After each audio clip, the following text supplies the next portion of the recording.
A ministra do Meio Ambiente, Marina Silva, disse em entrevista ao Bastidores CNN de hoje que, apesar de um mapa do caminho para o fim dos combustíveis fósseis proposto pelo Brasil não ter entrado no texto final da COP30, o projeto vai continuar em discussão. A proposta já não é mais do presidente Lula, não é só do Brasil. Agora é uma proposta de 82 países, da sociedade civil global e da comunidade científica. E como não entrou no processo formal de negociação, porque foi barrada pelos países que são grandes produtores de petróleo, o caminho foi que o presidente da COP, o embaixador Corrêa do Lago, ele assuma a liderança durante esses 11 meses da sua presidência para estabelecer um processo em que teremos ali uma série de ações voltadas para viabilizar as bases para esse mapa do caminho para o fim da dependência de combustível fóssil. É isso, muito já se falou de balanço da COP30, os avanços, as derrotas nas discussões sobre o clima.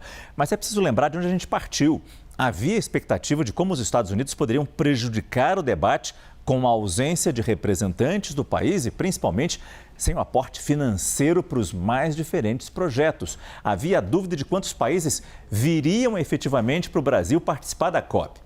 Frente a tantas dificuldades globais que o planeta enfrenta nesse momento. Apesar de tudo, houve a conferência e com sinais mistos, um texto mais fraco, sem a menção à transição dos combustíveis fósseis, mas com bons resultados se a gente fala de florestas.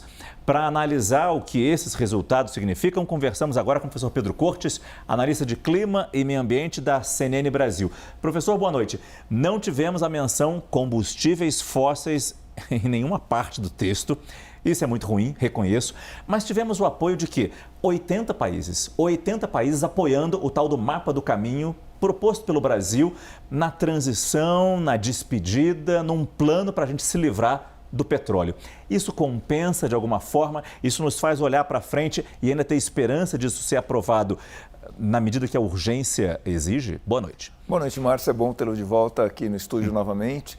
Veja, Márcio, o texto, na minha concepção, ele decepciona exatamente pela ausência dessa abordagem junto ao mapa do mapa do caminho, né, dos combustíveis fósseis. Parece que eram termos proibidos, falar de mapa do caminho, transição energética, petróleo, gás, carvão, né? Tudo isso fica ausente do texto final, então decepciona.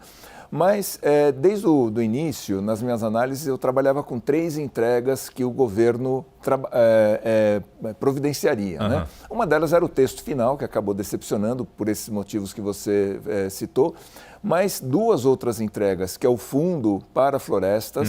Esse foi plenamente exitoso, tendo em vista que já nos primeiros dias ele captou o montante que era previsto, né? Metade do que era previsto até o final de 2026, quer dizer, já conseguiu 50% disso, praticamente na partida.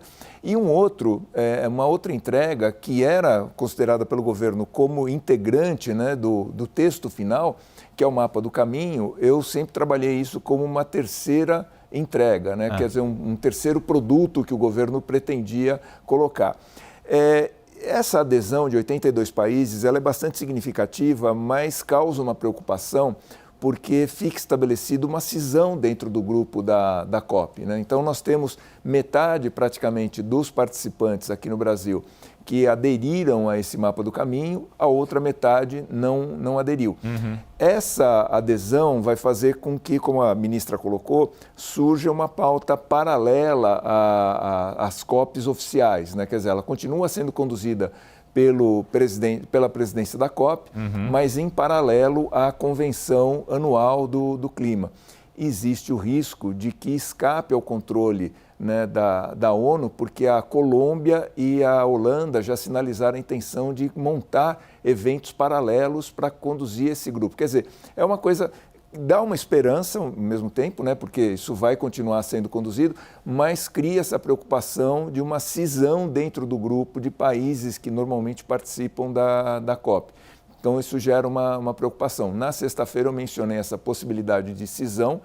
Isso acaba acontecendo. Vamos ver como isso vai ser encaminhado. Se realmente a presidência da COP vai conseguir levar isso sem perder o controle para outros países conduzirem isso de uma forma fora da ONU, né, com uma agenda, uma terceira agenda, vamos assim dizer. O senhor falou rapidamente sobre o TFFF, o Fundo de Florestas Tropicais para Sempre. No que isso realmente foi a marca dessa COP? Na questão das florestas, que todo mundo falava, não, essa COP não é a COP da floresta, ela vai falar de outros pontos importantes. E sabemos que o TFFF não é uma questão da COP, nasceu ali na COP, claro, estamos falando de meio ambiente. Mas a pergunta é, qual é a importância disso na marca que essa COP pode deixar? E, claro, para o futuro, olhando principalmente para a nossa riqueza, entre tantas riquezas, mas a nossa floresta.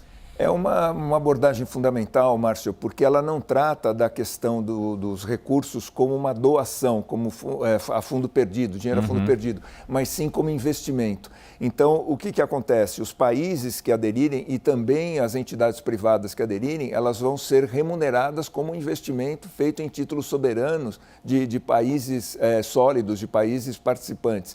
Então, essa remuneração ela vai ser dividida entre a remuneração para a preservação das florestas e remuneração para o investimento realizado pelos entes privados.